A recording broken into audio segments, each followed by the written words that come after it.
திருவல்லிக்கேணி பெண் பிள்ளை ரகசியம் 50ஆம் ரகசியம். குடிநீர் அருந்த கொடுத்தேனோ உடையவரைப் போலே. ஒரு சமயம் முதலியாண்டான் கோவலனாய் வெண்ணெயுண்ட வாயனான பெருமாளுக்கு கண்ணன் விரும்பி அமுது செய்த தத்யோதனத்தையும் நல்லன நாவல் பழங்களையும் ஒன்றாக அமுது செய்வித்தார்.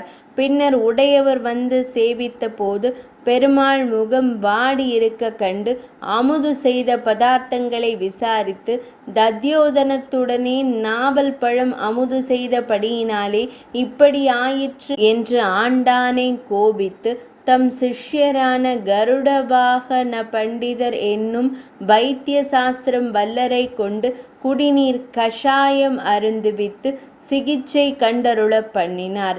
ஆலயத்தில் புராண பிரசித்தமாய் ஜீரணமாயிருந்த தன்வந்திரி பகவானை பிரதிஷ்டிப்பித்து அக்கோயிலை கருடவாகன பண்டிதருக்கு கட்டளையிட்டு நித்தியமாக ராத்திரி திருக்காப்பு சேர்க்கிறதற்கு முன்பாக குடிநீர் பால் அலங்காரமாக வந்து அமுது செய்தருளும்படியாக திட்டம் பண்ணி அருளினார். கோயிலுலகில் உள்ளது.